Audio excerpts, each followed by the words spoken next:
Hello student, welcome to physics Gyan. कैसे हो? बढ़िया। मैं हूं श्वेतांगी और आ चुकी हूं मैं चैप्टर 5 के साथ, जो होने वाली है वन शॉट वीडियो। यानी इस एक वीडियो में हम पूरे चैप्टर वैसे तो ये चैप्टर है बहुत छोटी, क्योंकि इससे मैक्सिमम टॉपिक हो चुका है सिलेबस से आउट। यानी मैग्नेटिज्म एंड मैटर में मैटर कुछ रहा ही नहीं। तो ये सारे टॉपिक हमें कवर करने हैं। सबसे पहले टॉपिक है magnetic field lines and it's property. जैसे इलेक्ट्रिक फील्ड लाइंस होती है, उनकी प्रॉपर्टीज होती है, सिमिलरली मैग्नेटिक फील्ड लाइंस और उनकी प्रॉपर्टीज हम पढ़ने वाले हैं। लास्ट चैप्टर में हमने मैग्नेटिक फील्ड लाइंस पढ़ा भी था, देखा भी था, बट यहाँ पे हम कॉन्क्रीट तरीके से हम इसकी प्रॉपर्टीज देखेंगे। नेक्स्ट टॉपिक है circular current loop as a magnetic dipole. Circular current loop एक मैग्नेटिक डायपोल की तरह बिहेव करता है, ठीक है। और जहां पे मैग्नेटिक डायपोल की बात हो रही है, वहां पे डायपोल मोमेंट की भी बात होगी। तो हम सर्कुलर करंट लूप की मैग्नेटिक डायपोल मोमेंट देखेंगे।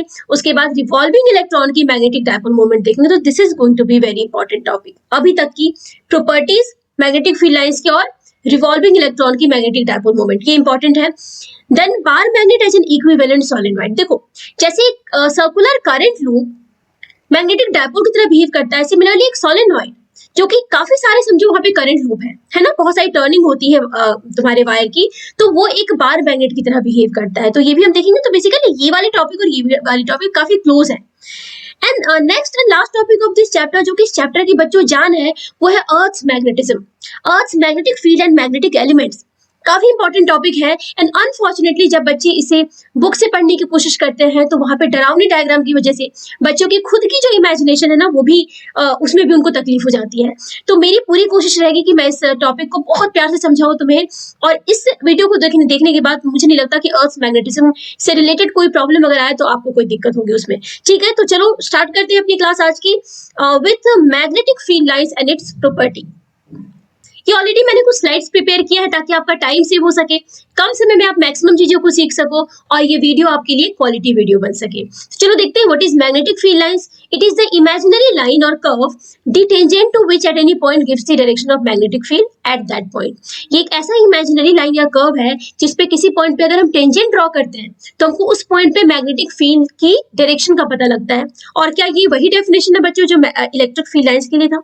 क्या इलेक्ट्रिक फील्ड लाइंस भी क्या इमेजिनरी लाइंस या कर्व नहीं होती, जिसके हर पॉइंट पे अगर टेंजेंट ड्रॉ करूं तो हमें इलेक्ट्रिक फील्ड की डायरेक्शन का पता लगता है ना। अब ये कुछ डायग्राम्स हैं जिससे हमको डिफरेंट सिचुएशन में मैग्नेटिक फील्ड लाइंस पता लगती है। जैसे पहली वाली डायग्राम क्या है, तुम्हारी एक करंट कैरिंग वायर है, स्ट्रेट वायर है, जिसके आसपास मैग्नेटिक फील्ड कुछ सर्कुलर फॉर्म में होती है। और इसकी डायरेक्शन हमें कैसा पता लगती है? राइट हैंड रूल से, जो कि हमने प्रीवियस चैप्टर में देखा था। चलो फिर से देखते हैं what is right hand rule. अगर हम यहाँ पे क्या करें, इस जगह पे अगर अपने राइट हैंड से करंट कैरिंग स्ट्रेट वायर को होल्ड कर ले, पकड़ ले, अगर मैं क्या करूं अपने राइट हैंड से इस करंट कैरिंग वायर को ऐसे पकड़ लूं, ठीक है, तो मेरी जो थंब होगी ना, कुछ इस तरीके से होल्ड करो ताकि मेरी thumb will give us the direction of current. Current की डायरेक्शन में ये थंब हो स्ट्रेच, ऐसे नहीं पकड़ना, ठीक है। ये फिर नीचे की तरफ करंट शो कर रहा है। हम चूंकि डायरेक्शन करंट के ऊपर की तरफ है, तो हमें इस तरीके से इसको होल्ड करना है। इस वक्त जो मेरी कर्लिंग ऑफ पाम है, ठीक है, तो मेरी जो टिप है, फिंगर्स की जो टिप है ना, that will give us the direction of what magnetic field। तो मेरी हिसाब से कुछ डायरेक्शन इसकी ऐसी हो रही है। तो यहाँ पिक्चर में भी आपको दिख रहा है। तो यहाँ पे बच्चों जो मेरी थंब है वो क्या दे रही है? करंट की डायरेक्शन। और कर्लिंग ऑफ फिंगर क्या बता रही है? मैं मैग्नेटिक फील्ड की डायरेक्शन। क्या बात आ रही है समझ में? राइट हैंड रूल समझ आया यहाँ पे। सेकेंड डायग्राम में आओ तो यहाँ पे मेरे पास ये क्या है? एक सर्कुलर करंट लूप है, एक सर्कुलर लूप है जिससे करंट फ्लो कर रही है। तो यहाँ पे हमें मैग्नेटिक फील्ड लाइंस की डायरेक्शन का पता कैसे लगे? तो यहाँ पे मेरे पास एक राइट हैंड रूल है, मतलब राइट हैंड तो सेम ही है मेरा और सेम ही स्ट्रेच करना है हमें। लेकिन यहाँ पे बस चीजें पलट जाती है, मतलब यहाँ पे जो थंब है यहाँ पे वो क्या बन जाता है? Curling of finger. देखो बताती हूँ मैं। इस जगह पे क्या करते हैं हम?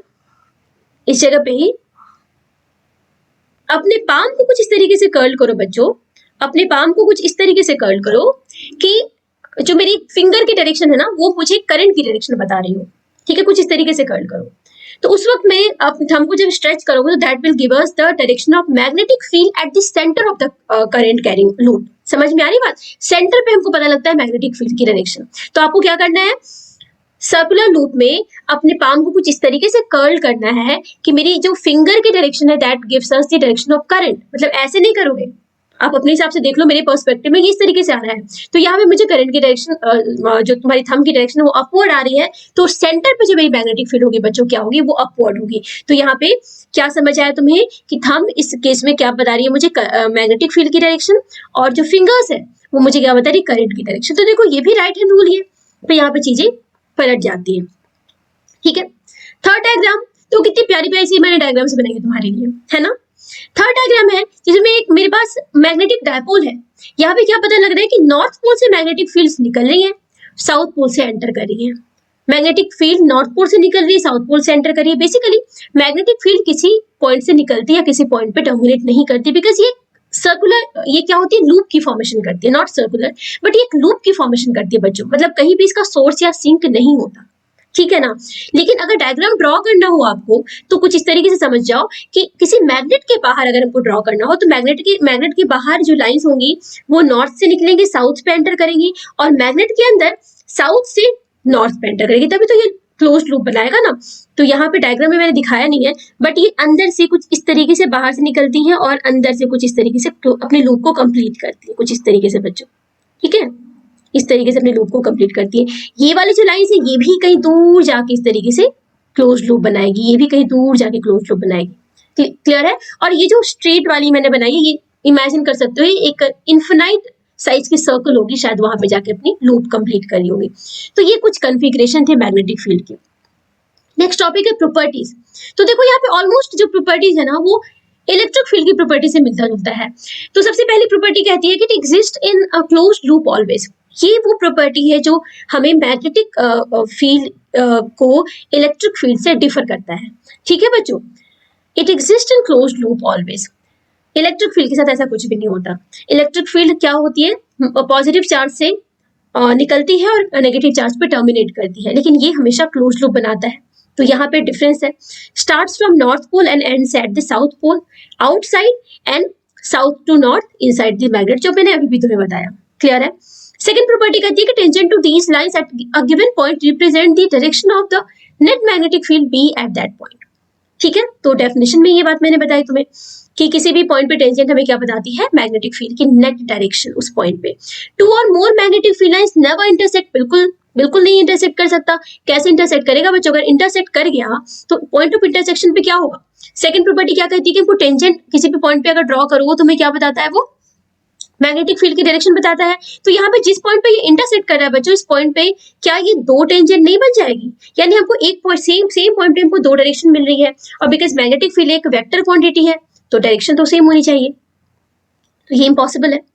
फोर्थ प्रॉपर्टी कहती है कि if the number of field lines crossing per unit area is larger, the magnitude of magnetic field B is stronger.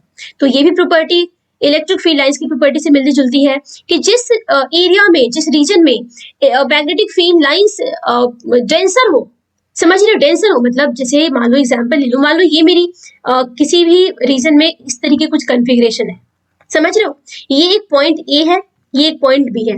मैं आपसे पूछूं कि बताओ भाई ए और बी पॉइंट में किस पॉइंट पे magnetic field lines magnetic field strong है, तो तुम क्या बोलोगे मैम ए, बिकॉज ए पे जो लाइंस है वो काफी पास है, डेंसर है, और बी पे जाने जाते लाइंस काफी दूर चली गई है, मतलब वहां पे अगर मैं एक यूनिट एरिया बनाऊं तो तुम्हें क्या पता लगेगा कि ए पॉइंट पे जो तुम्हारी नंबर ऑफ लाइंस है वो ज्यादा उस एरिया को क्रॉस कर रही है, बी पॉइंट पे लाइंस कम हो गई तो वहां पे मैग्नेटिक फील्ड की स्ट्रेंथ भी कम जाएंगी। तो ये सेम प्रॉपर्टी है। तो सिर्फ यहाँ पे जो डिफरेंस आता है बच्चों कहाँ पे, ये पहली वाली प्रॉपर्टी में डिफरेंस है कि ये हमेशा क्लोज लूप की फॉर्मेशन करती है। क्या बात आई समझ में।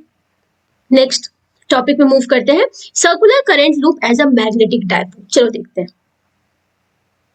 Circular current loop as a magnetic dipole means circular current loop एक मैग्नेटिक डायपोल की तरह बिहेव करती है, ये हमें प्रूव करना है।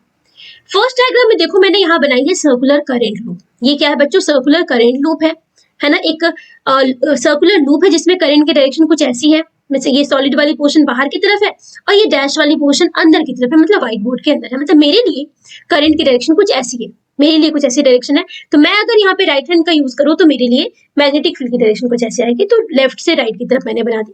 आप भी समझ लो अपने तरीके से। वैसे मैं यहाँ पे राइट हैंड बना के आपको बता देती हूँ, अभी भी जो जैसे मैंने बताया कि मेरी curling of finger will give us the direction of what, magnetic field, sorry current. ठीक है ना बच्चों, तो ये मुझे करंट की डायरेक्शन दे रही है, और जो मेरी थंब है that will give us the direction of what, magnetic field at the centre. Clear है, तो सेंटर पे मैग्नेटिक फील्ड की ये डायरेक्शन है। अब तुम इस फील्ड कॉन्फ़िगरेशन को देखो, एक करंट कैरिंग लूप की वजह से, और थर्ड डायग्राम पे जाओ एक मैग्नेटिक डायपोल की। यहाँ पे तुम अगर फील्ड की कन्फिग्रेशन देखो, इसकी वजह से भी मैग्नेटिक फील्ड जनरेट हो रही है, करंट लूप की वजह से भी मैग्नेटिक फील्ड जनरेट हो रही है, और मैग्नेटिक फील्ड की जो कन्फिग्रेशन है बच्चों, ये ध्यान से देखो, तो क्या दोनों तुमको सिमिलर नहीं लग रहा? क्या मैं इस करंट लूप को अगर मैं रिप्लेस कर दूं एक मैग्नेटिक डायपोल से, तो क्या फील्ड कन्फिग्रेशन में कोई चेंज आने वाला? समझ रहे हो? तो यहाँ पे अगर मुझे ये बताना है कि करंट लूप को देखते हुए कि कौन सी साइड में नॉर्थ पोल की तरह बिहेव कर रही है, कौन सी साइड में साउथ पोल की तरह बिहेव कर रही है, तो अगर मैं इस साइड से देखूं बच्चों, अगर मैं इसे राइट साइड से देखूं, तो क्या जो फील्ड लाइन से मेरी तरफ आ रही है, इसका मतलब है कि जो करंट लूप की ये वाली फेस है ना, मतलब इधर वाली जो फेस है ना, वो क्या है, नॉर्थ पोल की तरह बिहेव कर रही है। ये वाली साइड कैसे बिहेव कर रही है बेटा, नॉर्थ पोल की तरह, क्योंकि फील्ड लाइन निकल रही है ना नॉर्थ पोल से, हमें पता है। और अगर पीछे की साइड से देखूं, पीछे की साइड से अगर मैं इसे देखूं, तो मुझे क्या दिख रहा है कि फील्ड लाइंस जो है वो एंटर कर रही है, मतलब लूप के अंदर जा रही है, और हमें पता है कि साउथ पोल से एंटर करती है फील्ड लाइंस बाहर से, तो इसका मतलब पीछे वाली साइड कौन सी है, ये साइड कौन सी है बेटा, साउथ पोल वाली साइड है। और इसको अच्छे से समझ लेते हैं कि अगर मैं इस करंट कैरिंग लूप को अगर मैं एक मैग्नेटिक डायपोल से इस तरीके से रिप्लेस कर दूं, तो भी क्या फील्ड कन्फिग्रेशन में कोई चेंज आएगा? बिल्कुल नहीं, बिल्कुल भी नहीं। तो बात आई समझ में बच्चों? ठीक है ना? तो we can say that yes, current loop, circular current loop behaves like a magnetic dipole. तो ये मेरी पहली डायग्राम और थर्ड डायग्राम सिमिलर है, ठीक है ना? अच्छा, अब मुझे ये तो मैंने बता दिया तुमको, मतलब फील्ड कन्फिग्रेशन देख के बता दिया कि यस सिमिलर है। अब मैं बात करती हूँ mathematically. Mathematically how can we say कि yes the current loop behaves like a magnetic dipole, ये प्रूव करेंगे मैथमेटिकली। तो इसके लिए हम ले आते हैं एक तीसरा डायग्राम, क्या है, इलेक्ट्रिक डायपोल का।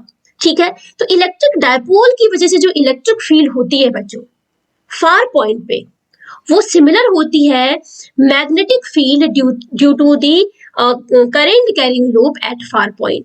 वहीं यहाँ लिखा भी है कि the magnetic field at a large distance due to a current in circular loop is very similar in behavior to the electric field of an electric dipole।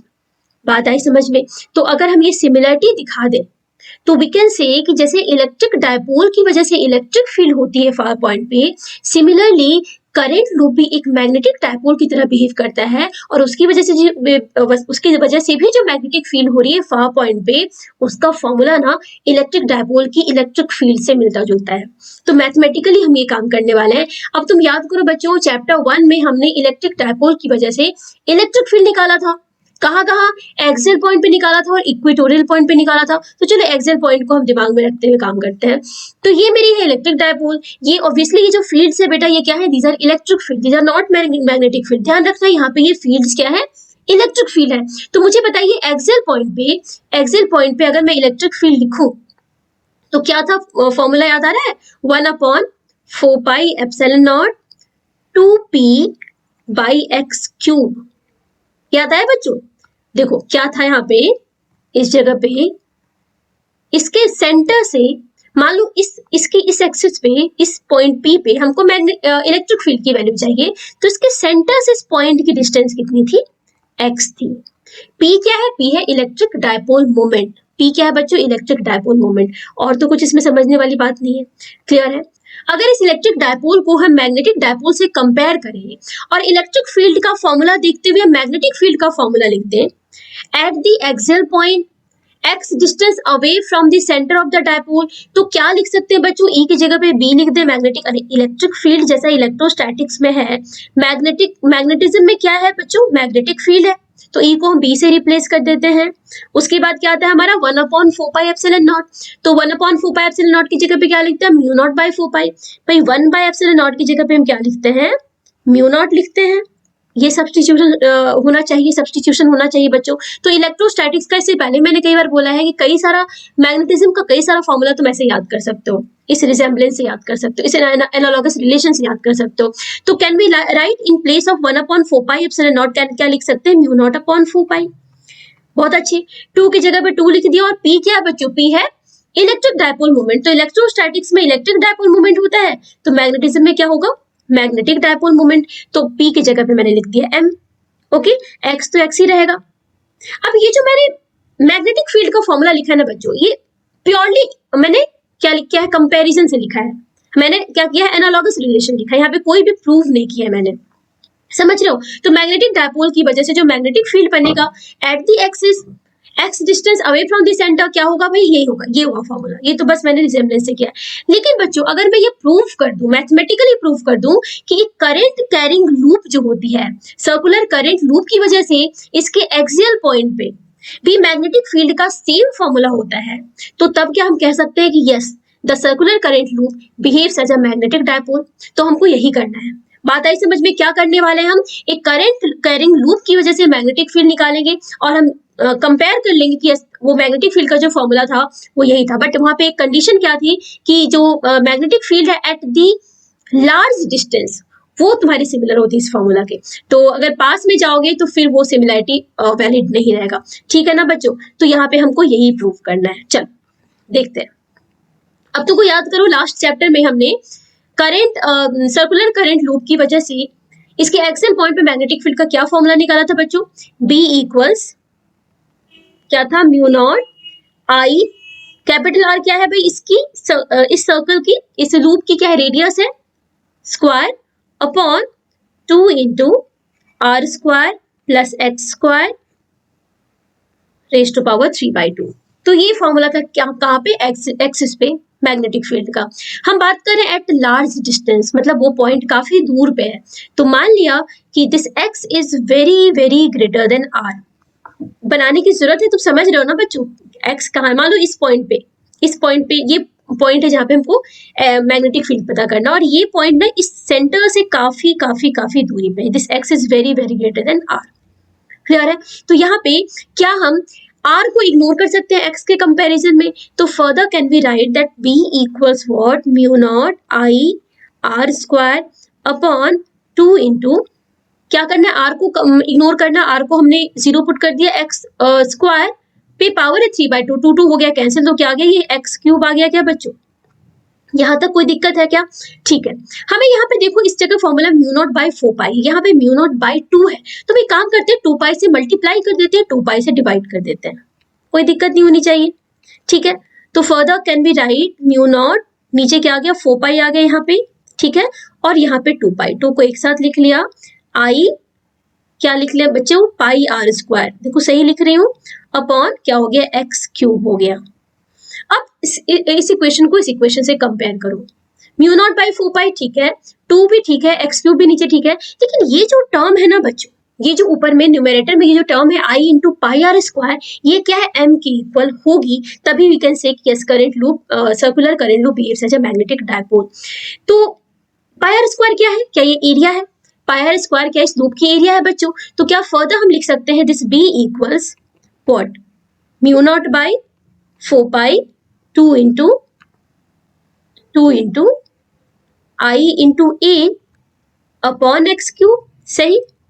और इस आई इंटू ए को अगर हम मैग्नेटिक डायपोल मोमेंट मान ले तो क्या हम कह सकते हैं कि यस अब ये फॉर्मूला सेम हो गया? कह सकते हैं क्या? तो फर्दर हम लिख सकते हैं B equals mu not by 4 pi 2 m upon x cube, कह सकते हैं बच्चों। Where this m equals what? I into A. और यहीं से तुम बच्चों देख सकते हो कि किसी भी करंट, सर्कुलर करंट लूप की जो मैग्नेटिक डायपोल मोमेंट होती है ना, वो क्या होती है? Product of current through the loop and area of the loop, ये होती है। तो या अब तुमको मैथमेटिकली भी ये बात पता लग रही है कि yes this current loop behaves as a magnetic dipole moment. तो आई होप कि ये बात भी तुम्हें समझ आ गई होगी। नेक्स्ट टॉपिक पे मूव ऑन करें बच्चों। अच्छा, यहाँ पे एक छोटा सा डिफरेंस क्या होता है ना, इलेक्ट्रिक डायपोल में और मैग्नेटिक डायपोल में, यहाँ पे इन दोनों डायग्राम पे आ जाते हैं। क्या डिफरेंस होता है कि इलेक्ट्रिक डायपोल में तुम देख सकते हो कि इलेक्ट्रिक डायपोल को तुम फर्दर ब्रेक कर सकते हो इनकी एलिमेंट्री पार्टिकल में, यानी पॉजिटिव चार्ज नेगेटिव चार्ज को तुम ब्रेक कर सकते हो। लेकिन मैग्नेटिक डायपोल जो होता है ना, वो मोस्ट एलिमेंट्री एलिमेंट होता है, यानी कि इसको तुम फर्दर ब्रेक नहीं कर सकते हो। इलेक्ट्रिक डायपोल समझ रहे हो तुम? इलेक्ट्रोस्टैटिक्स में जो तुम्हारा एलिमेंट्री पार्टिकल होता है वो पॉइंट चार्ज होता है, बट यहाँ पे क्या होता है? मैग्नेटिक डायपोल होता है, या तुम कह सकते हो सर्कुलर करंट लूप होता है। इससे छोटी तुम्हारी जो एलिमेंट नहीं अवेलेबल होती है मैग्नेटिज्म में। क्या बात आई समझ में बच्चों? चलो नेक्स्ट टॉपिक में मूव करते हैं। Magnetic dipole moment of a current loop. अभी तो हमने देखा कि करंट लूप की मैग्नेटिक डायपोल मोमेंट कितनी होती है? आई इंटू ए होती है। प्रॉपर तरीके से देख लेते हैं, मतलब अच्छे से सजा के लिख लेते हैं। और रिवॉल्विंग इलेक्ट्रॉन की मैग्नेटिक डायपोल मोमेंट, ठीक है? आज सबसे पहले बात करते हैं करंट लूप की मैग्नेटिक डायपोल मोमेंट। मान लेते हैं हमारे पास एक सर्कुलर करंट लूप है जिससे आई करंट फ्लो कर रही है, I is the current flowing through the loop, लिख लो। And suppose A is the area of the loop, A is the area of the loop. And मान लेते हैं मेरे पास ये जो सर्कुलर करंट लूप है इसमें एन नंबर ऑफ टर्न्स है, सपोज सिंगल टर्न ना होके एन नंबर ऑफ टर्न्स है, तो मान लिया N is the total number of turn of the loop, है ना। तो यहाँ पे जो मैग्नेटिक डायपोल मोमेंट होती है ना बच्चों, it is given by N into I into A, ठीक है। मैग्नीट्यूड कुछ इस तरीके से देते हैं। एंड एज वी नो कि magnetic dipole moment is a vector quantity, so इसकी जो डायरेक्शन होती है ना बच्चों वो एरिया वेक्टर के अलोंग होती है, ये एरिया वेक्टर के अलोंग होती है, इसे आप ऐसा याद रखो। अब आपके मन में क्वेश्चन आना चाहिए कि मैम एरिया वेक्टर की डायरेक्शन क्या लें, कहाँ से लें, कैसे लें। तो बच्चों यहाँ पे भी आप राइट हैंड रूल ही यूज करोगे in order to find the direction of the area vector और see magnetic dipole moment, use your right hand rule. उसमें क्या करेंगे, हम अपने पाम को कर्ल करेंगे in the direction of what, current, है ना। एंड मेरी thumb will give us the direction of what, area vector, और कह सकते हो मैग्नेटिक डायपोल मोमेंट। तो यहाँ पे हमें लिख सकते हो कि the direction of what, the direction,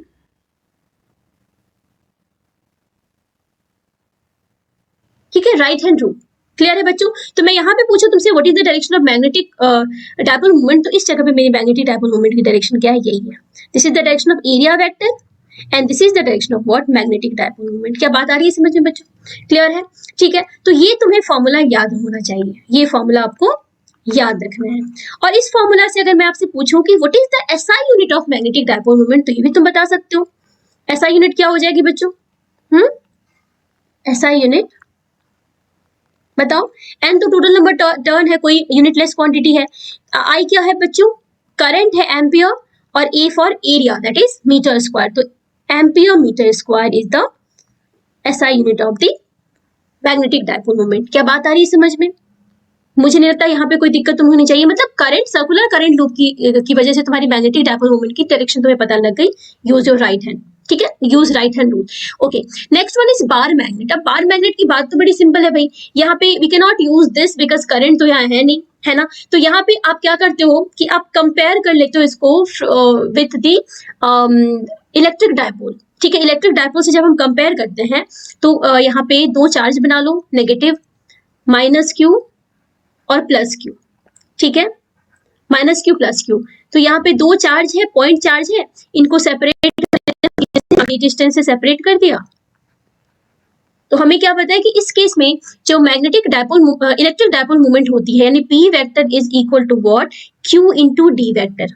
क्या ठीक है ना, ये तो इलेक्ट्रिक डायपोल मोमेंट का हमारा था फॉर्मूला। यहाँ पे डी वेक्टर जो होती है along from negative charge to positive charge होती है, याद है बच्चों। तो यहाँ पे जो कंपेरिजन होता है ना, पॉजिटिव चार्ज को हम एज अ नॉर्थ पोल, मतलब नॉर्थ पोल को एज अ पॉजिटिव चार्ज लेते हैं, ठीक है, एंड साउथ पोल को एज अ नेगेटिव चार्ज लेते हैं। बिकॉज देखो इलेक्ट्रिक फील्ड भी तुम्हारी पॉजिटिव चार्ज से निकलती है, इलेक्ट्रिक नेगेटिव चार्ज पे टर्मिनेट होती है। और यहाँ पे तुम्हारे इन केस ऑफ मैग्नेट, तुम्हारी जो मैग्नेटिक फील्ड है ना वो नॉर्थ पोल से निकलती हुई दिखती है, हमें ऐसा लगता है कि नॉर्थ पोल से निकल रही है, और साउथ पोल पे टर्मिनेट होती दिखती है हमें, ठीक है। किसी भी मैग्नेट के बाहर की बात मैं करूँ, आउटसाइड, अंदर में साउथ से नॉर्थ जाती है। क्या बात आ रही है समझे बच्चों। तुम नॉर्थ को जनरली पॉजिटिव चार्ज से कंपेयर कर सकते हैं, साउथ को नेगेटिव चार्ज। एनीवेज, तो अगर मैं इसको बार मैग्नेट को कंपेयर करूं विद इलेक्ट्रिक डायपोल, तो यहाँ पे can we write that the magnetic dipole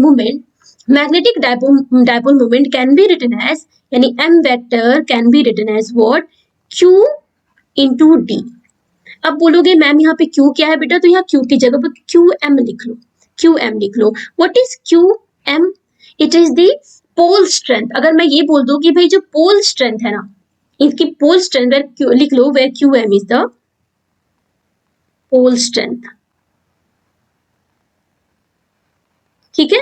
and D is what, D is the separation, D is the separation between the poles, ठीक है। किसी एक की भी पोल स्ट्रेंथ हम ऐसे लिख सकते हैं। And what is the direction of D, the direction of D is, D vector is from S to N, south to north, because negative से पॉजिटिव चार्ज की तरफ तुम्हारी जो मैग्नेटिक डायपोल मोमेंट की डायरेक्शन होगी ना, कैसी होगी, साउथ से नॉर्थ की तरफ। मतलब यहाँ पे मैं इसको अगर रिप्लेस करूं तो मैं कह सकती हूँ this is the direction of what, magnetic dipole moment. बात आई समझ बच्चों, क्लियर है, यहाँ तक कोई दिक्कत नहीं। अच्छा, इनको मैं कंपेयर अगर करूं, इन दोनों इक्वेशन को कंपेयर करूं और कंपेयर करके पूछूं कि what is the unit of the pole strength, तो बता सकते हो? बिकॉज अभी भी हमें पता लग गया कि what is the unit of this magnetic dipole moment, ampere metre square. तो what will be unit of what this pole strength, तो बता सकते हो क्या? लिख लो, क्या लिख सकते हैं बच्चों हम? N I A equals what, Q M into D. ठीक है, यहां से क्यू एम इक्वल्स क्या हो गया बच्चों? N I A by T, है ना? तो क्या हो गया बच्चों यहाँ पे? Ampere metre square by metre. तो unit of pole strength equals what? Ampere metre. छोटी छोटी सी बातें हैं, कुछ खास इनमें है नहीं, पर देख लोगे तो तुम्हारे लिए सही रहेगा। मतलब छोटी छोटी सी बात अगर मिस हो जाती है एग्जाम में तो बड़ा अफसोस होता है ना। तो ये हो गई मेरी बार मैग्नेट की भी कहानी खत्म।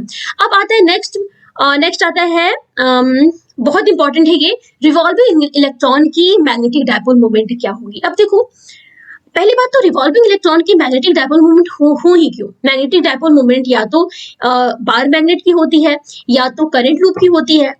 अब मुझे बताओ, अगर कोई इलेक्ट्रॉन रिवॉल्व कर रही है तो क्या वो करंट कंस्टिट्यूट कर रही है बच्चों? सिंपल सी बात है ना। इलेक्ट्रॉन अगर रिवॉल्व, अरे चार्ज के मूव करने से तो करंट बनती है। तो हमें क्या पता है बोर मॉडल में कि इलेक्ट्रॉन जो है वो क्या करता है? रिवॉल्व करता है किसी पॉजिटिवली चार्ज न्यूक्लियस के अराउंड। ये हम जानते हैं, बोर मॉडल पढ़ा है ना आपने बचपन में। तो किसी न्यूक्लियस के आसपास हमारा रिवॉल्व करता है इलेक्ट्रॉन, तो क्या इलेक्ट्रॉन एक करंट बनाता है, हम कह सकते हैं। तो भाई इस पर्टिकुलर सिचुएशन में what will be the magnetic dipole moment of the revolving electron, निकाल सकते हैं बच्चों, कोई दिक्कत तो नहीं होनी चाहिए। तो मान लेते हैं यहाँ पे क्या क्या चीजें गिवन है। मान लेते हैं कि ये मेरी इलेक्ट्रॉन जो रिवॉल्व कर रही है ना, आर रेडियस की ऑर्बिट है। मान लिया कि इसकी ऑर्बिटल वेलोसिटी स्पीड जो है वो v है। ठीक है, चलो तो मान लेते हैं v is given. v is what? v is the orbital speed. ठीक है, अच्छा मान लिया तुम्हारी capital T is the time period.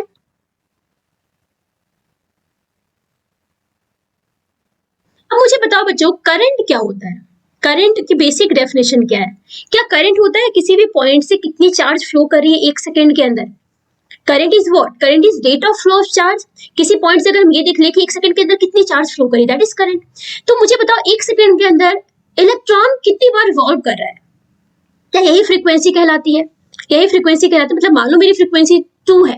2 का मतलब क्या हुआ कि एक सेकंड में इलेक्ट्रॉन ना 2 बार तुम्हारी जो है ना कंप्लीट रिवॉल्यूशन करती है। मतलब किसी एक पॉइंट पे मैं अगर देखूं तो इलेक्ट्रॉन 2 बार ही वहां से घूमेगी। मतलब एक सेकंड के अंदर 2 बार घूम रही है। मतलब कह सकते हैं कि 2E इज द करंट, कह सकते हैं। तो क्या हम कह सकते हैं current is simply equal to what? E into F बच्चों। E into F, F is the frequency. समझ रहे हो मेरी बात? एक सेकंड के अंदर अगर एफ बार वो रिवॉल्व कर रही है एक सेकंड में, तो क्या कह सकते हो? E into F is the current. भाई एक सेकंड के अंदर इतनी बार इतनी चार्ज किसी एक पॉइंट से क्रॉस कर रही होगी। Am I clear? है ना? तो अब यहाँ पे in terms of time period can be write E upon T. भाई what is F? F is frequency. Frequency is what? 1 upon time period. ठीक है ना? तो दिस इज माई करंट। कोई दिक्कत है समझने में? I equals this. अब मुझे मैग्नेटिक डायपोल मोमेंट का तो बच्चों ये वाला फॉर्मूला पता है। क्या पता है? M equals N I A. मुझे ये पता है कि M equals, we know that M equals what? M equals N into I into A. This thing we know. अब यहाँ मुझे बताओ कि नंबर ऑफ टर्न्स कितने हैं, कितनी टर्निंग है तुम्हारी इस वायर की। आई मीन जो इलेक्ट्रॉन एक करंट बना रहा है, कितनी टर्निंग है? क्या 1 सिंगल है? ठीक है, 1। क्लियर है? अच्छा, what is current? Current is यहाँ पे निकाल लिया हमने। And A is the area. अगर R is given to us, R is the तुम्हारी ऑर्बिट की रेडियस है, तो we can write that A is what? Pi R square. तो यहाँ से मेरी एम की वैल्यू क्या आ जाती है? मैग्नेटिक डायपोल मोमेंट क्या चलाता है बच्चों? Current, that is E upon T. Area is what? Pi R square. ठीक है, तो ये तुम्हारा सिंपल सा मैग्नेटिक डायपोल मोमेंट का फॉर्मूला आ गया। मान लीजिए आपके क्वेश्चन में टाइम पीरियड नहीं गिवन है, v गिवन है, ऑर्बिटल स्पीड गिवन है, तो in terms of orbital speed भी हम निकाल सकते हैं। भाई अगर r रेडियस है तो मुझे बताओ पेरीमीटर क्या आ गई? 2 पाई r। मतलब 2 पाई r की डिस्टेंस को ट्रेवल कर रहा है ये 1 टाइम पीरियड में, तो स्पीड इसकी v है। तो टाइम पीरियड t का तुम फॉर्मूला निकाल सकते हो। t is what? Time equals क्या हो जाता है बच्चों? Can we write t equals distance upon speed, है ना? डिस्टेंस क्या है? Perimeter 2 pi r। And what is speed? Speed is given v। ठीक है, तो टी को हम रिप्लेस कर सकते हैं 2πr/v से।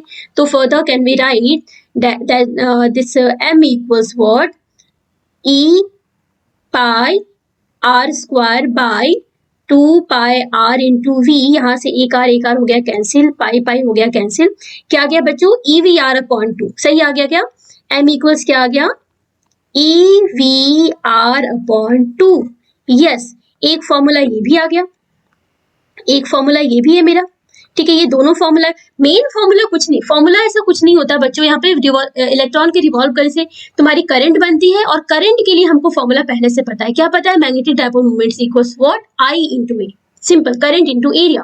तो इस हिसाब से आप ये निकालोगे। आपको डायरेक्ट याद करना तो याद कर लो, अदरवाइज सैम्पल क्वेश्चन पेपर में भी तुम्हारे क्वेश्चन है जिसमें कि तुम्हें विदाउट रिमेम्बरिंग दिस फॉर्मूला तुम उस क्वेश्चन को कर सकते हो। ठीक है, अच्छा एक और formula in terms of angular momentum देख लेते हैं। We know that angular momentum बच्चों, एंगुलर मोमेंटम क्या होती है, m इंटू वी आर होती है ना। एंगुलर मोमेंटम किसी भी पार्टिकल की अराउंड एनी पॉइंट क्या होती है, m, where m is the mass of electron, ठीक है, v is the speed of electron and r is the radius of the orbit. तो यहाँ से further can we write that this VR equals what, VR equals L upon M। सही लिखा है क्या बच्चों, तो यहाँ पे इसको VR को हम L upon M से रिप्लेस कर सकते हैं। तो further this M can be written as what, E L by 2M। तो ये भी एक फॉर्मूला है। ये फॉर्मूला किस अब देखो यहाँ पे M क्या है बच्चों, this M is what, this M is the magnetic dipole moment and this m is the मास। तो यहाँ पे क्या हम लिख लेते हैं, मास, इलेक्ट्रॉन की मास। ठीक है, तो यहाँ पे कंफ्यूजन नहीं होना चाहिए। तो ये तीनों फॉर्मूला तुम यूज कर सकते हो। अब एग्जाम में जो तुम जैसे क्वेश्चन आ रहा है वैसे तुम सॉल्व करोगे। तो this is the formula which relates angular momentum with what, magnetic dipole moment. Clear है बच्चों। और इस जगह से अगर मैं देखूं तो मैग्नेटिक डायपोल मोमेंट और एंगुलर मोमेंटम, इसकी जो रेशियो है ना बच्चों, ये कांस्टेंट है, E/2me। E is the charge of electron, me is the mass of electron, 2 तो तुम्हारी कांस्टेंट आई। तो हमने क्या देखा बच्चों कि मैग्नेटिक डायपोल मोमेंट और एंगुलर मोमेंटम की जो रेशियो है वो एक कांस्टेंट क्वांटिटी है। तो यहाँ से तुम ये भी लिख सकते हो that the ratio of magnetic moment to angular momentum is called gyromagnetic ratio, और ये एक कांस्टेंट क्वांटिटी होती है। ठीक है, अच्छा एक और बात, मैग्नेटिक डायपोल मोमेंट क्या है बच्चों, एक वेक्टर क्वांटिटी है। तो इसके वेक्टर कैसे बताएं, इसकी डायरेक्शन कैसे बताएं, हाँ तो लिख लो इन वेक्टर फॉर्म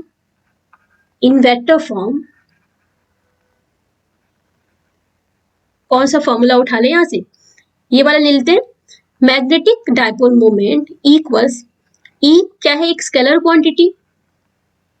क्वांटिटी भाई, लेकिन एंगुलर तुम्हारी जो मोमेंटम होती है एक वेक्टर क्वांटिटी होती है। ठीक है, लेकिन अब ये चेक कर लेते हैं कि दोनों की डायरेक्शन क्या सेम है, क्या मैग्नेटिक मोमेंट की और एंगुलर मोमेंटम की डायरेक्शन सेम होती है बच्चों। देखो मैग्नेटिक मोमेंट की डायरेक्शन क्या होगी, यहाँ पे मुझे बताओ कि करंट अगर इलेक्ट्रॉन ऐसे रिवॉल्व कर रहा है, इलेक्ट्रॉन अगर एंटी क्लॉकवाइज घूम रहा है, तो कैन वी से कि इसकी वजह से जो करंट बनेगी बेटा, करंट कैसे बनेगी, करंट की डायरेक्शन कुछ ये होगी। कोई दिक्कत है समझने में, भाई इलेक्ट्रॉन तो नेगेटिव चार्ज है, हमें तो पता है करंट जो होती है वो पॉजिटिव चार्ज की डायरेक्शन में, तो उसकी ऑपोजिट होगी। तो this is the direction of current.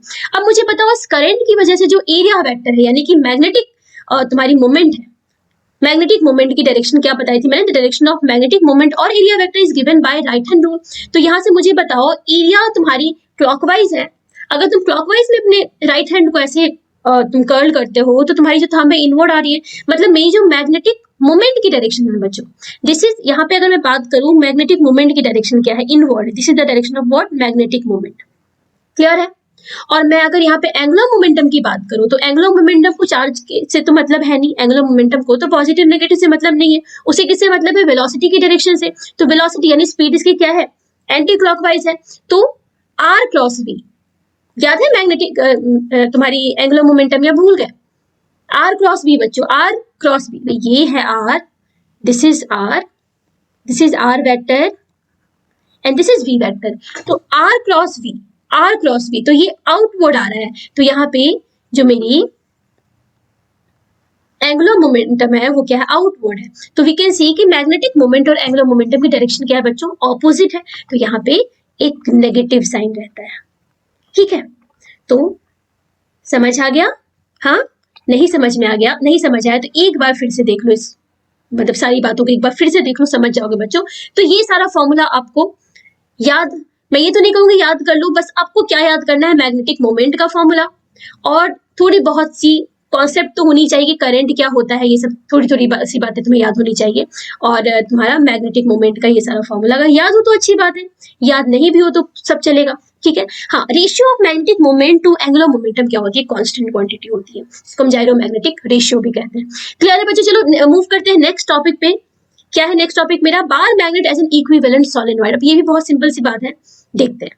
Bar magnet as an equivalent solenoid. अब बच्चों ये टॉपिक उसी टॉपिक के सिमिलर है जो हमने थोड़ी देर पहले पढ़ा था, circular current loop as a magnetic dipole. ऐसा क्यों कह रही हूं मैं? सर्कुलर करंट लूप क्या होता है बच्चों, सिंगल टर्न होती है, और हमने देखा कि राइट हैंड रूल यूज करके हमने जब उसकी मैग्नेटिक फील्ड बनाई तो मैग्नेटिक फील्ड की जो पैटर्न थी ना, वो एक मैग्नेटिक डायपोल के मैग्नेटिक फील्ड के पैटर्न से मिल रही थी। मैथमेटिकली भी हमने देखा कि yes, the circular current loop behaves like a magnetic dipole. अब सोलेनॉइड क्या होता है ये एक बार देख लो। क्या हम सोलेनॉइड, हमने फोर्थ चैप्टर में पढ़ा हुआ है ऑलरेडी, क्या होता है बच्चे, एक लंबे से वायर को हम क्या करते हैं, क्लोजली वाउंड करते हैं। ठीक है, सोलेनॉइड बन जाती है। यहाँ पे समझाने के लिए मैंने थोड़ी दूर पे ये दिख रही है तुम्हें, जो तुम्हारी टर्निंग है, बट ये काफी काफी पास में होती है। तो अगर मान लो मैं इस साइड से देखूं बच्चों, इस तरफ से मैं देखूं, लेफ्ट साइड से देखूं, तो क्या मुझे दिख रहा है कि करंट सिंगल टर्न में करंट क्लॉकवाइज फ्लो कर रही है? तुम देखो जरा सा, क्लॉकवाइज करंट जा रही है। और क्या मैं ये इमेजिन कर सकती हूँ, मान लो total number of turns n है, तो क्या मैं सोलेनॉइड को ऐसे देख सकती हूँ कि n number of circular current loop रखी हुई है side by side, side by side. एक लूप की वजह से मेरी कुछ मैग्नेटिक फील्ड बन रही है, n नंबर ऑफ लूप की वजह से क्या होगी, टोटल मैग्नेटिक फील्ड क्या होगी बच्चों, ऐड ही तो होंगी ना, क्योंकि डायरेक्शन तो सबकी सेम होगी। वेक्टर क्वांटिटी में डायरेक्शन सेम होते, सिंपली हम ऐड करते हैं। तो सिंगल टर्न की वजह से जो मैग्नेटिक फील्ड मेरी बन रही थी, जिसका फॉर्मूला कि हमको सर्कुलर करंट लूप से मिल रहा था, तो यहाँ पे सोलेनॉइड में अगर मान लो n नंबर ऑफ टर्न्स है, तो टोटल मैग्नेटिक फील्ड कितनी हो जाएगी, n times of that value. क्या बात आ रही है समझ में? और यहाँ पे फील्ड का पैटर्न भी एक बार मैग्नेट के पैटर्न से मिलता जुलता है। ठीक है, it has been seen that the pattern of magnetic field lines for a bar magnet is same as that of the solenoid. तो इसलिए हम कह सकते हैं कि तुम्हारा बार मैग्नेट जो है वो सोलेनॉइड के इक्विवेलेंट है। मैथमेटिकली भी ये देखा गया। Also, when axial field of a solenoid was calculated, large distance पे it resembles the axial field of the bar magnet at far point। यहाँ पे हमने क्या किया, इसकी प्रूफ है बच्चों, proof is not important for you, MCQs में प्रूफ की जरूरत नहीं है। तो यहाँ पे हमने क्या किया, एक सोलेनॉइड को लिया, एल लेंथ की सोलेनॉइड है, और पी पॉइंट पे जो कि काफी काफी दूर है, means R is very very greater than this L, बहुत दूर है, यहाँ पे डायग्राम में पास दिख रहा है, बट ये पी क्या है, फार पॉइंट है, लार्ज डिस्टेंस पे है।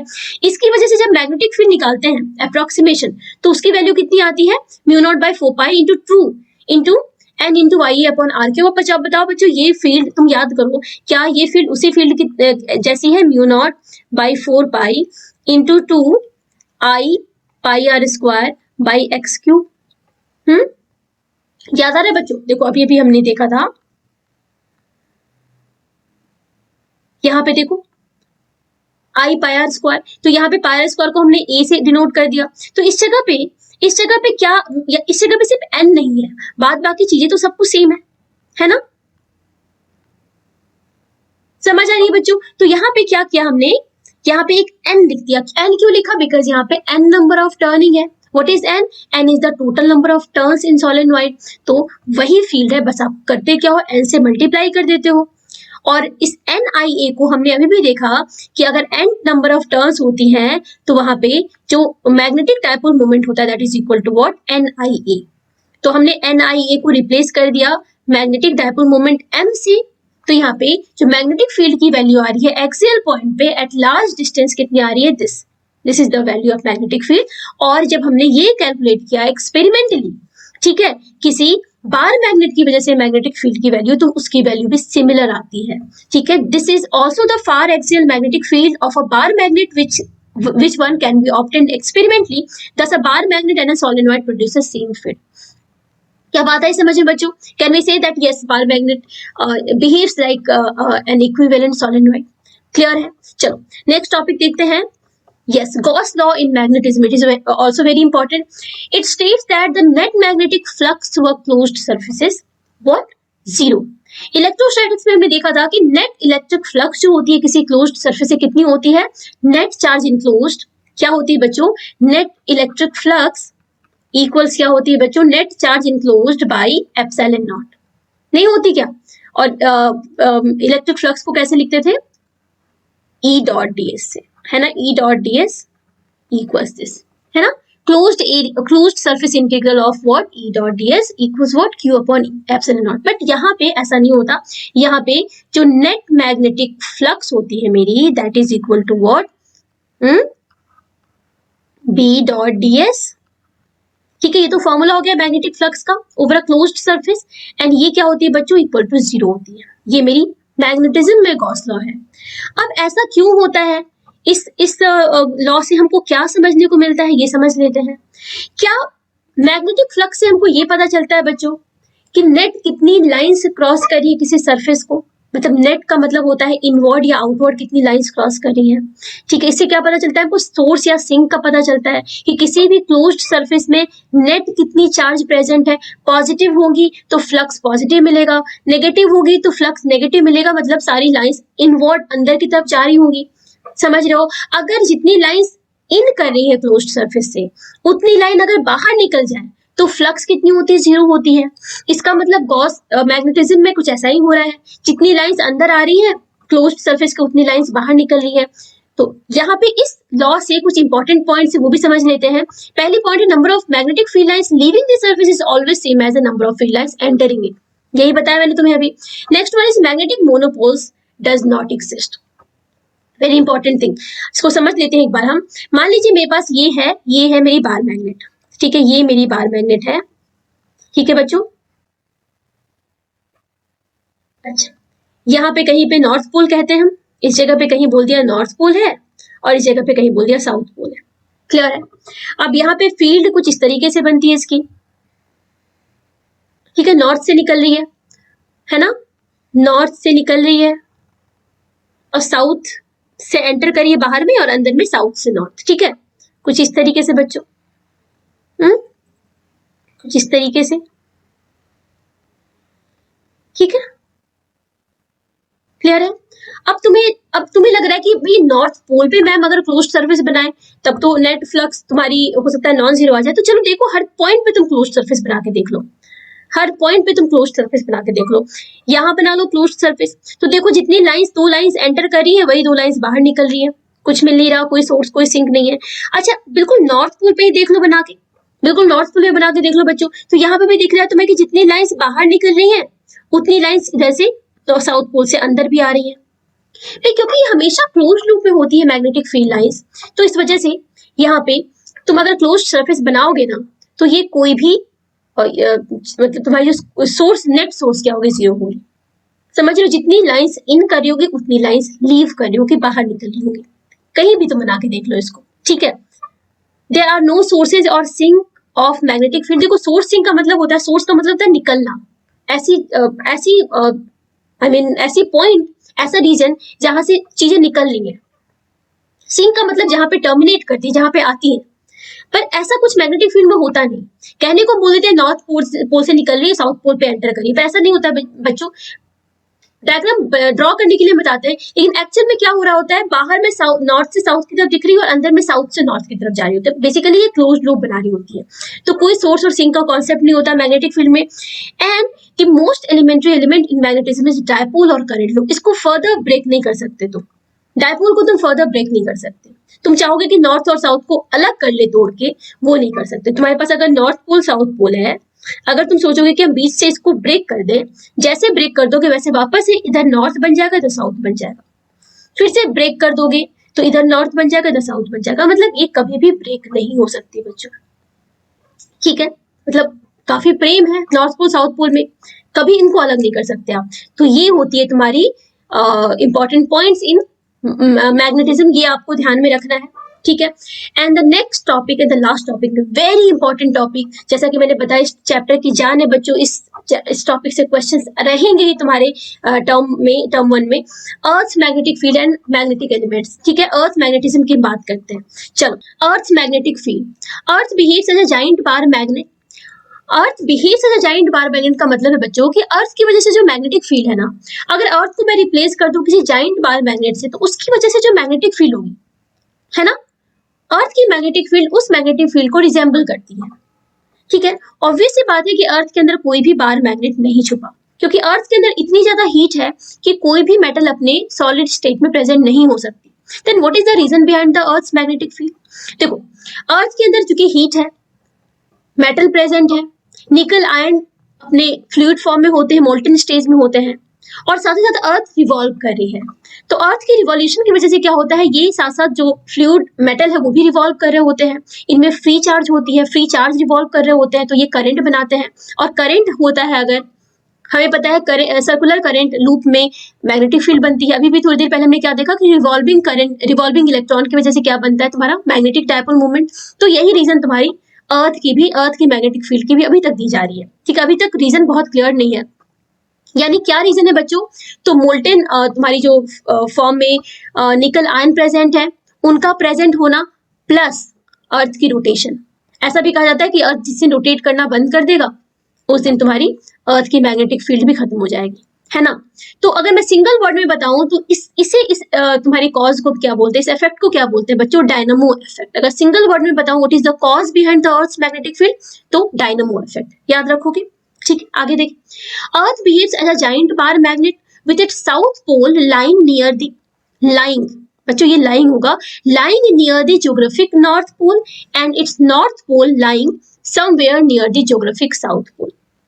अब कुछ चीजें हम यहाँ पे समझ लेते हैं, कुछ बेसिक सी तुम्हारी इंपॉर्टेंट टर्म समझ लेते हैं। पहली बात तो ये जो एक्सिस है तुम्हारी ग्रे कलर वाली, this is geographic axis of rotation. इस एक्सिस के अराउंड तुम्हारी अर्थ रोटेट कर रही होती है। ये एक्सिस जहां से जिस दो पॉइंट से पास कर रही होती है अर्थ सरफेस पे, एक पॉइंट को हम बोलते हैं ज्योग्राफिक नॉर्थ, ठीक है, नॉर्थ पोल, और दूसरे पॉइंट को हम बोलते हैं ज्योग्राफिक साउथ पोल। क्लियर है? ठीक है, एक्सिस ऑफ तुम्हारी ज्योग्राफिक एक्सिस ऑफ रोटेशन समझ आ गया, geographic north pole, geographic south pole समझ आ गया। ठीक है, ऐसा देखा गया कि तुम्हारी जो मैग्नेटिक फील्ड है अर्थ की, जो मैग्नेटिक लाइंस है अर्थ की, वो एंटर होती है कहाँ पे, ज्योग्राफिक नॉर्थ के थोड़ा सा पास में, मतलब बिल्कुल ज्योग्राफिक नॉर्थ पे एंटर नहीं होती, ज्योग्राफिक नॉर्थ के थोड़ा सा पास में, ये वाली पोर्शन इससे एंटर हो रही है। ठीक है, और ये निकल रही होती है ज्योग्राफिक साउथ के थोड़े से पास में। ठीक है, इस पॉइंट से निकल रही होती है। तो हम ये मान लेते हैं कि ज्योग्राफिक नॉर्थ की जिस पॉइंट से ये एंटर हो रही है, ठीक उस पॉइंट के अंदर तुम्हारी बार मैग्नेट का साउथ, बार मैग्नेट प्रेजेंट नहीं है बच्चों, लेकिन चीजों को समझने के लिए इजी तरीके से हम बार मैग्नेट इमेजिन कर सकते हैं। बिकॉज हमने क्या देखा कि किसी भी करंट, सर्कुलर करंट लूप की वजह से वही मैग्नेटिक फील्ड होती है जो बार मैग्नेट की वजह से होती है। तो यहाँ पे बार मैग्नेट समझ सकते हैं चीजों को। तो हम क्या देखते हैं कि जिस पॉइंट से एंटर करी होती है ना फील्ड, उस सरफेस के अंदर हम मान लेते हैं कि मेरी बार मैग्नेट की साउथ पोल प्रेजेंट है, और जिस पॉइंट से निकल रही होती है उसके ठीक अंदर हम मान लेते हैं कि बार मैग्नेट की नॉर्थ पोल प्रेजेंट है, और उस नॉर्थ पोल के जस्ट बाहर सरफेस पे हम मान लेते हैं मैग्नेटिक साउथ है, और साउथ पोल के बाहर मान लेते हैं मैग्नेटिक नॉर्थ है। कुछ कॉम्प्लिकेटेड सा मामला है, because of the historical reason हमने ये मान लिया कि हमारा जो मैग्नेटिक कंपास है वो जिधर उसकी नॉर्थ पोल इंडिकेट कर रही है वो मेरा नॉर्थ पोल हो गया, और जिधर साउथ पोल इंडिकेट कर रही है वो साउथ पोल हो गया अर्थ का।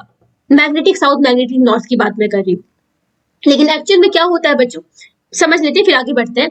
मान लेते हैं मेरी ये यहाँ पे कहीं मेरी रखी है, मेरी बार मैग्नेट है, ये नॉर्थ पोल है, ये साउथ पोल है ना। अगर मैं फील्ड बनाऊं तो कुछ फील्ड इसकी सिंगल फील्ड से बता रही हूँ, मान लो ये फील्ड बन रही है, और मैं यहीं पे अगर कोई कंपास रख दूं इसके आसपास, तो कंपास अपने आप को कैसे अरेंज करती है, मैग्नेटिक नीडल कैसे अरेंज करती है बच्चों, मैग्नेटिक फील्ड के डायरेक्शन में अरेंज करती है क्या। अगर मैं यहाँ पे कोई कंपास रखूं इस जगह पे, तो ये अपने आप को कैसे अरेंज करेगी, मैग्नेटिक फील्ड के डायरेक्शन में। ठीक है, मैग्नेटिक कंपास की ये एन हो गई, ये वाली साइड एस हो गई। ठीक है, तो बेसिकली जो नॉर्थ पोल है मैग्नेटिक कंपास का, वो साउथ की तरफ और साउथ पोल नॉर्थ की तरफ अरेंज करता है। बट हमने शुरू से कुछ ऐसे ही माना है कि कंपास की जो नॉर्थ पोल है वो नॉर्थ की तरफ और साउथ पोल साउथ की तरफ। तो जो मतलब अर्थ के ऊपर हम कुछ इस तरीके से देखते हैं, लेकिन एक्चुअल में जो मैग्नेट होगा, अगर अंदर एक कोई बार मैग्नेट है तो हम ऐसे मान सकते हैं कि जिस साइड तुम्हारी नॉर्थ पोल है अर्थ के सरफेस के ऊपर मैग्नेटिक नॉर्थ, उसके अंदर ठीक साउथ पोल है, और साउथ की तरफ क्या है, नॉर्थ पोल है। तो क्या चीजें क्लियर हुई बच्चों? थोड़ी देर देख लो, समझ जाओगे। अब यहाँ पे ये वाली एक्सिस क्या है, जो नॉर्थ मैग्नेटिक साउथ से पास करी होती है एक्सिस, उसे हम बोलते हैं मैग्नेटिक एक्सिस। ठीक है, इसे बोलते हैं मैग्नेटिक नॉर्थ पोल, और इसे बोलते हैं magnetic south pole. Magnetic north pole के ठीक अंदर क्या होती है, तुम्हारी बार मैग्नेट की साउथ पोल होती है, और मैग्नेटिक साउथ पोल के अंदर ठीक नॉर्थ पोल होती है बार मैग्नेट की। मैग्नेटिक एक्सिस और ज्योग्राफिक एक्सिस ऑफ रोटेशन के बीच की जो एंगल है फिलहाल आज की डेट में कितनी है, 11.3 डिग्री है। ये भी याद रखोगे आप। ठीक है, अभी अब ऐसा ही क्यों बोली बच्चों, क्योंकि हजारों हजार साल बाद ये थोड़ी बदलती रहती है, मतलब ये फिक्स नहीं है बिल्कुल। क्लियर है? चलो नेक्स्ट टॉपिक देखें। सारी बातें समझ आ गई तुम्हें? चलो नेक्स्ट टॉपिक देखते हैं क्या है। अब ये बहुत इंपॉर्टेंट है बच्चों, अर्थ की मैग्नेटिक एलिमेंट समझने से पहले हमको ये दो प्लेन समझना बहुत जरूरी है कि what is geographic meridian, what is magnetic meridian. ये दो प्लेन क्या है, पहले ये समझ लेते हैं।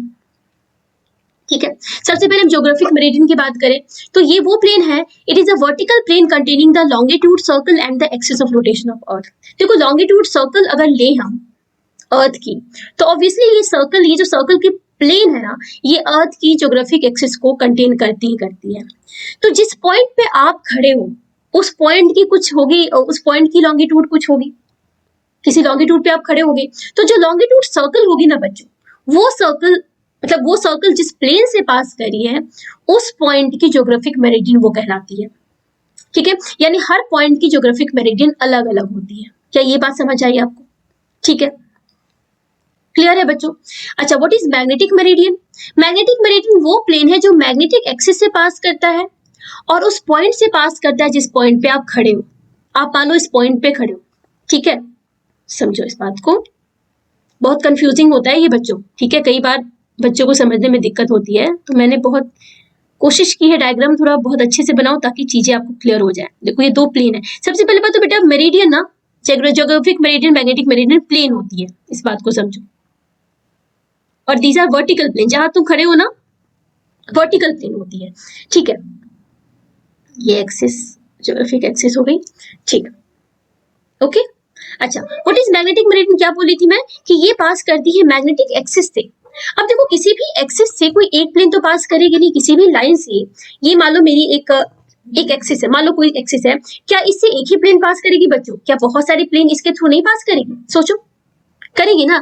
तो किसी भी प्लेन को फिक्स करने के लिए वी नीड 3 कोलिनियर पॉइंट ना, non collinear point, sorry, we need 3 non collinear point. तो ये दो पॉइंट तो मेरी हो गई मैग्नेटिक, तुम्हारी north pole magnetic south pole. ठीक है, तीसरे पॉइंट वो पॉइंट जहां पे हम खड़े हैं, जिस पॉइंट पे हमको मैग्नेटिक मेरिडियन चाहिए, वो पॉइंट।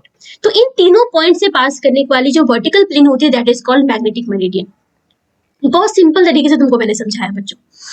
ठीक है, डेफिनेशन क्या कहती है, डेफिनेशन भी समझ लेते हैं। It is the vertical plane passing through the magnetic axis of a magnetic needle free to swing horizontally. अब तुम समझो बच्चों कि मैं अगर मेरे पास एक कंपास है, वही जो जनरल कंपास आता है हमारा, जो हॉरिजॉन्टल प्लेन में मूव कर सकता है। ठीक है, ये छोटा सा कंपास आता है ना मैग्नेटिक निडल, जो हॉरिजॉन्टल प्लेन में फ्री है मूव करने को।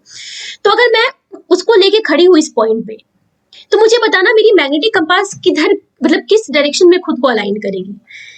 इधर अलाइन करेगी, मतलब इस प्लेन पे अलाइन करेगी, ज्योग्राफिक मेरिडियन में अलाइन करेगी, या मैग्नेटिक मेरिडियन में अलाइन करेगी? तुम बताओ। बिकॉज मुझे पता है कि मैग्नेटिक एक्सिस ये है, ऑब्वियसली यहाँ पे कहीं क्या होगा बच्चों, इस जगह पे कहीं साउथ पोल होगा, इस जगह पे कहीं नॉर्थ पोल होगा ना। तो मेरी मैग्नेटिक जो कंपास होगी बच्चों अपने आप को कुछ इस तरीके से अरेंज करेगी नहीं करेगी, बताओ। तो इसका मतलब ये है कि जो मेरी मैग्नेटिक निडल है, जो कि हॉरिजॉन्टली स्विंग करने में फ्री है, वो अपने आप को अलाइन करती है मैग्नेटिक मेरिडियन में। समझ रहे हो? क्या तुम्हें प्लेन समझ में आया बच्चों अच्छे से? जिस पॉइंट पे तुम खड़े हो, क्या उस पॉइंट पे दो प्लेन होती है? एक तो तुम्हारी लॉन्गिट्यूड सर्कल से पास करने वाली प्लेन जिसको हम ज्योग्राफिक मेरिडियन बोलते हैं, दूसरी वो प्लेन जो तुम्हारी मैग्नेटिक कंपास से पास करी, जो तुमने मैग्नेटिक निडल रखा है जिस डायरेक्शन में वो है उस डायरेक्शन से पास करने वाली प्लेन। और वो प्लेन ऑब्वियसली मैग्नेटिक एक्सिस को भी कंटेन कर रही होती है। ठीक है, और एक और बात, यहाँ पे कुछ कंफ्यूजन होता है बच्चों को, क्या हर पॉइंट पे अर्थ के हर पॉइंट पे, डिफरेंट पॉइंट पे क्या ज्योग्राफिक मेरिडियन और मैग्नेटिक मेरिडियन डिफरेंट होंगी? क्या हर पॉइंट पे? क्या they are infinite number of these planes बच्चों? डिपेंड करा तुम किस पॉइंट पे खड़े हो। समझ में आ रही बात? बिकॉज लॉन्गिट्यूड सर्कल भी इनफाइनाइट है और ऐसे से तो मैग्नेटिक मेरिडियन भी तुम्हारे बहुत सारे बन जाएंगे। क्लियर है? इसको समझने के लिए थोड़ा सा जब मैंने अलग अलग बनाई है तुम्हें समझाने के लिए इसको समझ लेते हैं। देखो ये मेरी एक प्लेन हो गई, दूसरी प्लेन को अलग होता है नहीं होता है।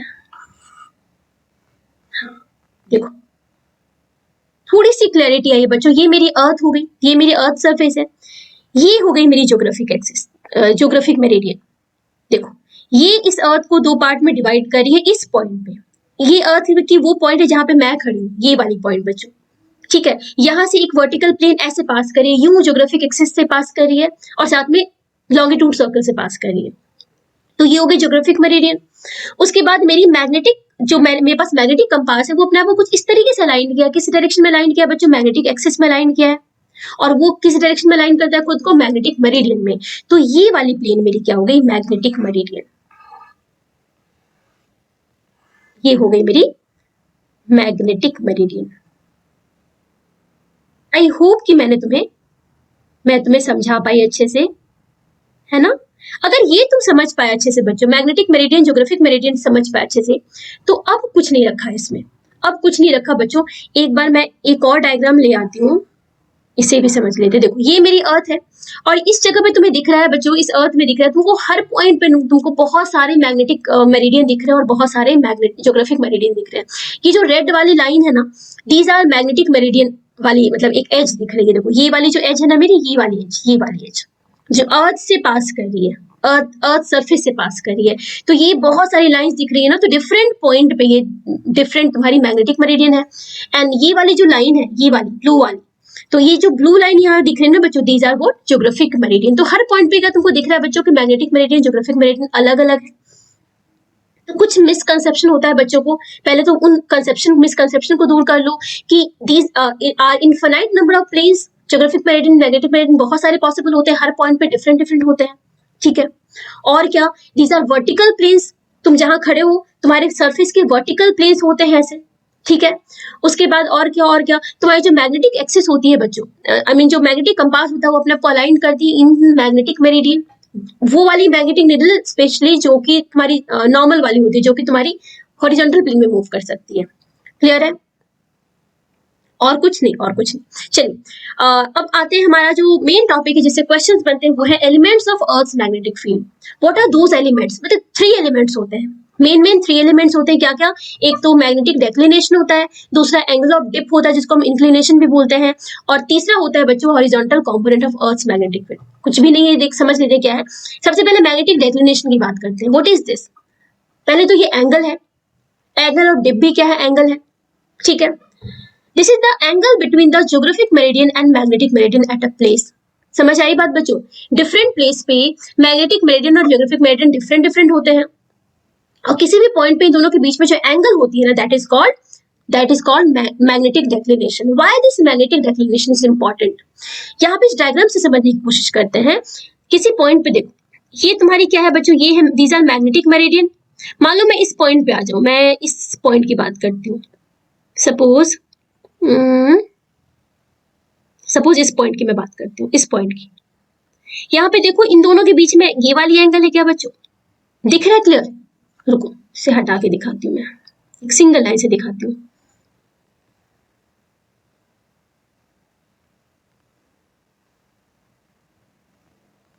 इसे हटा दूं, देखो सपोज ये मेरी है ज्योग्राफिक नॉर्थ, ये है ज्योग्राफिक साउथ। क्लियर है? और यहाँ पे मैं कहीं पे खड़ी हूँ इस पॉइंट पे, तो ये बन गई मेरी ज्योग्राफिक मेरिडियन, यानी ये मेरी लॉन्गिट्यूड है और इसे पास करती हुई मेरी ज्योग्राफिक मेरिडियन है। ठीक है, क्लियर है बच्चों? तो ये वो पॉइंट है जहां मैं खड़ी हूँ। अच्छा, ये मेरी यहाँ मान लो मैग्नेटिक नॉर्थ और यहाँ पे कहीं पे है मैग्नेटिक साउथ। क्लियर है? तो इससे पास करने वाली, इस जहां पे मैं खड़ी हूँ उससे पास करने वाली एक बन गई मेरी मैग्नेटिक मेरिडियन। क्लियर है बच्चों? तो मेरा जो कंपास है ना वो इस डायरेक्शन में इंडिकेट कर रहा है खुद को। ये जो एंगल दोनों के बीच बने, ये क्या है? ये एंगल ऑफ मैग्नेटिक डेक्लिनेशन या एंगल ऑफ डेक्लिनेशन कह सकते हो। दोनों के बीच में जो एंगल बन रही है, why this angle is important, ये समझो। देखो जब आप सी वे से कहीं जा रहे हो, मतलब समुद्री यात्रा कर रहे हो, तो समुद्री यात्रा में खैर अब तो बहुत कुछ है प्रेजेंट, लेकिन जब पहले के जमाने में दो चीजें हुआ करती थी, एक तो मैप हुआ करता था, दूसरा कंपास हुआ करता था। मतलब मैप से तुम पता है तुम्हें कहाँ जाना है, और कंपास का यूज करके तुमको पता है कि अभी किस डायरेक्शन में मुझे शिप को घुमाना है। तो वहां पे प्रॉब्लम क्या थी ना बच्चों, कि मैप बनी होती है तुम्हारी ज्योग्राफिक नॉर्थ ज्योग्राफिक साउथ को दिमाग में रखती है, मतलब उसके बेसिस पे मैप बनी होती है। और तुम्हारा जो कंपास है, मैग्नेटिक निडल है, वो इंडिकेट करता है मैग्नेटिक नॉर्थ में, मैग्नेटिक साउथ में। समझ लो, ज्योग्राफिक नॉर्थ ज्योग्राफिक साउथ के बेसिस पे तुम्हारी मैप बनी होती है, और कंपास इंडिकेट करता है मैग्नेटिक नॉर्थ मैग्नेटिक साउथ में। तो प्रॉब्लम क्या हो जाएगी कि तुम्हें कहीं जाना है, तुम कहीं पहुंच जाओगे, बिकॉज तुम तो निडल का सहारा ले रहे हो। फॉर एग्जाम्पल, सिंपल तरीके से तुम समझो कि तुमको सपोज तुमको पहुंचना है ज्योग्राफिक नॉर्थ की तरफ, ठीक है, तुमको नॉर्थ पोल पे जाना है, ज्योग्राफिक नॉर्थ पे जाना है। अगर तुम निडल को देखते हुए चले तो तुम कहाँ पहुंच जाओगे? मैग्नेटिक नॉर्थ पे पहुंच जाओगे? नहीं पहुंच जाओगे बच्चों, प्रॉब्लम है। तो इसलिए हर पॉइंट की मैग्नेटिक डेक्लिनेशन हमें पता होनी चाहिए कि हमें किधर जाना है, और हमको ये कंपास किधर लेके जा रहा है, ठीक है। तो हमको उसके उल्टा ऑपोजिट टर्न करना है उतने एंगल से। क्लियर है? तो magnetic declination is important for navigation purpose. समझ रहे हो? क्लियर बात समझ आई बच्चों? ठीक है। अच्छा ये क्या है बच्चों? हॉरिजॉन्टल एंगल, मतलब इस तरीके से एंगल लेते हैं, मतलब दो प्लेन है ना, दो प्लेन के बीच की ये वाली एंगल, ये होगी मेरी मैग्नेटिक डेक्लिनेशन। दूसरी होती है एंगल ऑफ डिप। अब ये समझ लेते हैं, ये भी बहुत सिंपल सी बात है। देखो अर्थ कैसा होता है? अर्थ एक स्फीयर की तरह है लगभग।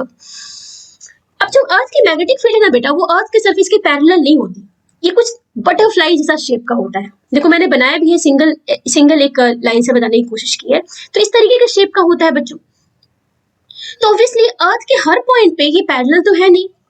तो एंगल ऑफ डिप क्या कहती है कि किसी भी पॉइंट पे एंगल ऑफ डिप को कैसे डिफाइन करते हैं हम? It is the angle that the total magnetic field of the earth makes with the surface of the earth at any point। मान लीजिए मैं इस पॉइंट की बात करूं, इस पॉइंट पे अगर मेरे पास कोई मैग्नेटिक निडल होगी तो वो अपने आप को कुछ इस तरीके से अरेंज कर लेगी बच्चों, इस तरीके से अरेंज करेगी। तो अगर मैं अर्थ की सरफेस से अगर एक पैरेलल लाइन यहाँ ड्रॉ करूं, तो क्या मैं कह सकती हूँ कि अर्थ सरफेस से ही इतना एंगल बना रही है बच्चों? तो this is my angle of what? Dip या इंक्लिनेशन है। यहाँ की बात करूं इस पॉइंट पे मेरी मैग्नेटिक निडल कुछ ऐसी हो जाएगी, और सरफेस अर्थ की सरफेस से ये कितना कुछ इतना एंगल बना रही है बच्चों। क्लियर है? तो this is my angle of dip. क्या हर पॉइंट पे एंगल ऑफ डिप डिफरेंट है? क्या बात समझ आ रही है? और ये बच्चों उस निडल की बात मैं कर रही हूँ जो निडल वर्टिकल प्लेन में मूव कर सकती है। समझो हमारे पास जो डे टू डे लाइफ के लिए जो हम यूज करते हैं निडल, वो क्या होती है? वो हॉरिजॉन्टल प्लेन में से मूव कर सकती है, मतलब उसको आजादी ही नहीं, फ्रीडम ही नहीं है कि वर्टिकल प्लेन में मूव कर सके। अगर मेरे पास कोई ऐसी निडल और होती भी है डिप निडल नाम से, मतलब उस निडल को हम बोलते हैं डिप निडल, वो क्या होती है ना, वो वर्टिकल प्लेन में मूव कर सकती है। मतलब समहाउ हम डिप निडल को अगर मैग्नेटिक मेरिडियन में घुमा दे तो वो अपने आप को अरेंज कर लेगी किस डायरेक्शन में? अर्थ की नेट मैग्नेटिक फील्ड की डायरेक्शन में खुद को अलाइन कर लेगी। तो वहां से हमें क्या पता लग जाता है कि कितनी एंगल ये हॉरिजॉन्टल से बना रही है। इमेजिन कर पा रहे हो कुछ? तो ये होती है एंगल ऑफ डिप। क्या बात आई समझ में? ठीक है। अब मुझे यहाँ बताओ, कुछ अर्थ पे कुछ पॉइंट लेते हो, मान लो मैं इक्वेटर की बात करूं, मैग्नेटिक इक्वेटर की बात करते हैं, ठीक है, मैग्नेटिक इक्वेटर की बात। This is my magnetic equator बच्चों। कोई दिक्कत समझने में? इस इक्वेटर पे, ठीक इक्वेटर पे मुझे बताइए what is the angle of dip at equator? यहाँ लिख दो एट इक्वेटर। बताइए what is angle of dip? इस जगह पे क्या होगी? क्या यहाँ पे मैग्नेटिक निडल जो है वो खुद को इस तरीके से अरेंज करेगी बच्चों? And this is tangential to earth. तो कैन बी से कि यहाँ पे जो एंगल होगी 0 डिग्री होगी। क्लियर है? अच्छा मैं अगर पोल की बात करूं, एट पोल्स आई क्या हो जाएगा बच्चों? पोल पे यहाँ पे अगर मेरे पास निडल होगी तो कुछ अपने आप को ऐसे अरेंज करेगी, सरफेस से 90 डिग्री का एंगल नहीं बना रही, तो π/2। और ऑब्वियसली यहाँ पे मैग्नेटिक इक्वेटर की बात कर रही हूँ मैं, मैग्नेटिक पोल्स की बात कर रही हूँ। समझ आ रही है बात? तो ये कुछ स्पेशल पॉइंट हो गए। एंगल ऑफ डिप समझ आया, ये भी बहुत सिंपल सी बात है। Third one is horizontal component of earth magnetic field. अब ये भी समझो, ये भी कुछ है नहीं बच्चों, समझ लेते हैं। मान लीजिए मेरे पास ये अर्थ की मैं छोटा सा पार्ट बना लेती हूँ, ये मेरी अर्थ सरफेस है, suppose this is my earth surface. Clear है? ठीक है। और यहाँ पे बना दी मैंने कुछ इस तरीके से अर्थ की, suppose this is the magnetic field of earth, ठीक, क्लियर। मेरे पास एक कंपास है, ये अपने आप को कुछ इस तरीके से अरेंज कर रही है, ये कुछ डायरेक्शन ऐसे है ना इसकी अर्थ की, ठीक है। ये कंपास है बच्चों, ये अपने आप को कुछ ऐसे अरेंज कर रही है यहाँ पे। तो ये जो कंपास की डायरेक्शन है ना, ये किस डायरेक्शन में होगी? अर्थ की नेट मैग्नेटिक फील्ड के डायरेक्शन में होगी बच्चों, क्लियर है, ठीक है।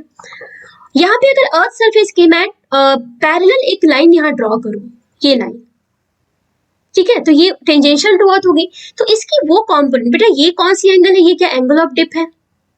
इंक्लिनेशन क्या ये एंगल ऑफ डिप है बच्चों? तो इसकी वो कंपोनेंट जो अर्थ के सरफेस के अलोंग है, ठीक है, इसे हम बोलते हैं horizontal component of earth magnetic field, ठीक है। यानी अगर हमको नेट मैग्नेटिक फील्ड का पता है, हमको पता है कि इस डायरेक्शन में जो नेट मैग्नेटिक फील्ड है वो BE है, तो इसकी हॉरिजॉन्टल कंपोनेंट क्या होगी? BE cos I, BE cos I। क्या बात आ रही समझ में? तो इसको हम डिनोट करते हैं BH से। एंड ऑब्वियसली तो जो रेडियल कंपोनेंट होगी, यानी अर्थ के सेंटर से पास करने वाली, अर्थ के सरफेस के परपेंडिकुलर जो तुम्हारी कंपोनेंट होगी, that is the vertical component of earth magnetic field. And BV equal to क्या होगा? BE sin I। क्या बात आई समझ में बच्चों? Can be right that this BV, that is vertical component of Earth's magnetic field, obviously this is not the, बच्चों यहाँ पे confusion नहीं होना चाहिए, vertical component of Earth's magnetic field is not the element of Earth's magnetic field। Earth की Earth's magnetic field की 3 element होती है, मैग्नेटिक डेक्लिनेशन D, जिससे कि हमको डायरेक्शन का पता लगता है, यानी मैग्नेटिक मेरिडियन और ज्योग्राफिक मेरिडियन के बीच के एंगल को हम बोलते हैं magnetic declination. Angle of dip क्या होती है? जो नेट मैग्नेटिक फील्ड सरफेस से एंगल बनाती है, that is angle of dip, inclination भी बोलते हैं इसको।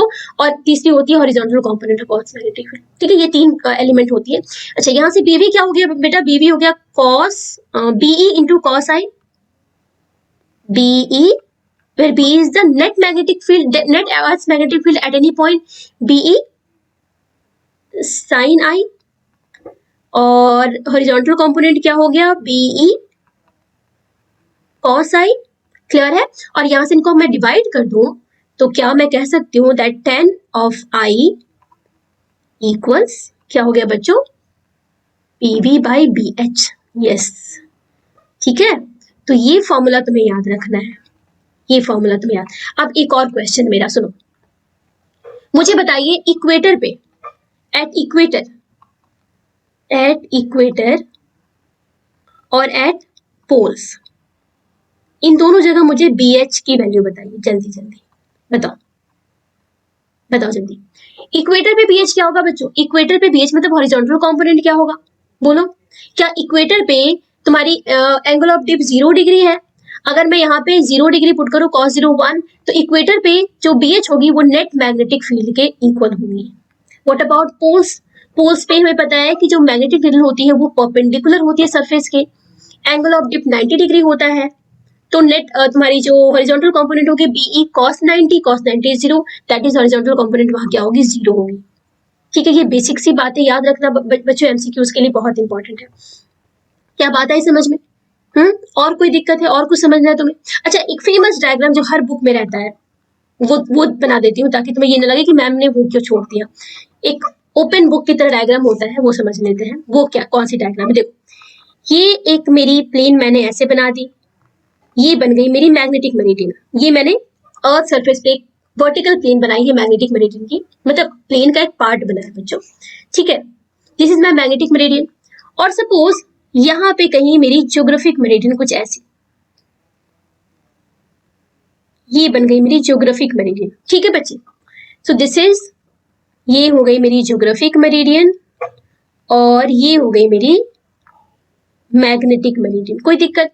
इन दोनों के बीच की, मतलब इसी डायग्राम में हम क्या करते हैं, तीनों एलिमेंट को बता देते हैं। इन दोनों के बीच की जो एंगल होती है बच्चों, that is called what? Magnetic declination, D, clear है?